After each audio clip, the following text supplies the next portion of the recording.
नमस्कार, जय सिया राम। आज सीता जयंती के इस शुभ अवसर पर हम आपके लिए सीता जन्म की पौराणिक कथा लेकर आए हैं। दोस्तों, अगर वीडियो आपको पसंद आए तो वीडियो को लाइक शेयर जरूर कीजिएगा और चैनल पर नए हैं तो चैनल को सब्सक्राइब करना बिल्कुल मत भूलिएगा। बेल आइकन प्रेस कर दीजिएगा ताकि आपको आने वाली वीडियोस के नोटिफिकेशन सबसे पहले मिल सकें। माता सीता का जन्म। दोस्तों, रामायण में माता सीता को जानकी कहकर भी संबोधित किया गया है। देवी सीता मिथिला के राजा जनक की पुत्री थीं, इसलिए उन्हें जानकी भी कहा जाता है। माता सीता को लक्ष्मी का अवतार माना जाता है, जिनका विवाह अयोध्या के राजा दशरथ के पुत्र और स्वयं भगवान विष्णु के अवतार भगवान श्री राम से हुआ था। विवाह के उपरांत माता सीता को भगवान राम के साथ 14 साल का वनवास झेलना पड़ा। हालांकि माता सीता के जन्म को लेकर कई पौराणिक कथाएं प्रचलित हैं, जिसके अनुसार कहा जाता है कि देवी सीता राजा जनक की गोद ली हुई पुत्री थी, जबकि कहीं कहीं इस बात का भी जिक्र मिलता है कि माता सीता लंकापति रावण की पुत्री थी। तो ऐसे में सवाल यह उठता है कि आखिर माता सीता का जन्म कैसे हुआ था। तो आइए जानते हैं कथा विस्तार से। वाल्मीकि रामायण के अनुसार एक बार मिथिला में पड़े भयंकर सूखे से राजा जनक बेहद परेशान हो गए थे। तब इस समस्या से छुटकारा पाने के लिए उन्हें एक ऋषि ने यज्ञ करने और धरती पर हल चलाने का सुझाव दिया। ऋषि के सुझाव पर राजा जनक ने यज्ञ करवाया और उसके बाद राजा जनक धरती जोतने लगे। तभी उन्हें धरती में से सोने की खूबसूरत संदूक में एक सुंदर कन्या मिली।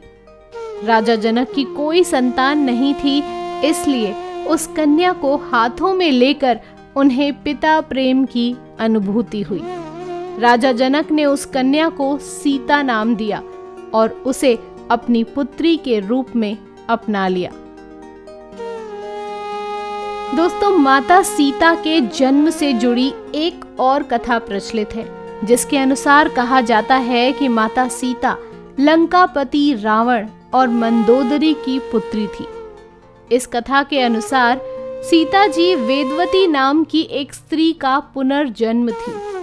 वेदवती विष्णु जी की परम भक्त थी और वह उन्हें पति के रूप में पाना चाहती थी। इसलिए भगवान विष्णु को प्रसन्न करने के लिए वेदवती ने कठोर तपस्या की। कहा जाता है कि एक दिन रावण वहां से निकल रहा था जहां वेदवती तपस्या कर रही थी, और वेदवती की सुंदरता को देखकर रावण उस पर मोहित हो गया।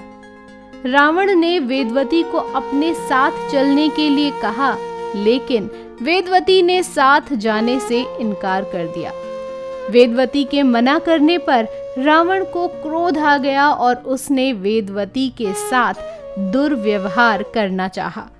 रावण के स्पर्श करते ही वेदवती ने खुद को भस्म कर लिया और रावण को श्राप दिया कि वह रावण की पुत्री के रूप में जन्म लेंगी और उसकी मृत्यु का कारण बनेंगी। कुछ समय बाद मंदोदरी ने एक कन्या को जन्म दिया, लेकिन वेदवती के श्राप से भयभीत रावण ने जन्म लेते ही उस कन्या को सागर में फेंक दिया, जिसके बाद सागर की देवी वरुणी ने उस कन्या को धरती की देवी पृथ्वी को सौंप दिया और पृथ्वी ने उस कन्या को राजा जनक और माता सुनैना को सौंप दिया। जिसके बाद राजा जनक ने सीता का पालन पोषण किया और उनका विवाह श्री राम के साथ संपन्न कराया। फिर वनवास के दौरान रावण ने सीता का अपहरण किया, जिसके कारण श्री राम ने रावण का वध किया और इस तरह से सीता रावण के वध का कारण बनी। तो दोस्तों, ये थी सीता जन्म की 2 पौराणिक कथाएं। आपको ये वीडियो पसंद आए तो एक लाइक जरूर करें और कमेंट बॉक्स में जय सिया राम जरूर लिखें। आपसे फिर मुलाकात होगी ऐसी ही एक अन्य रोचक वीडियो के साथ। तब तक के लिए धन्यवाद।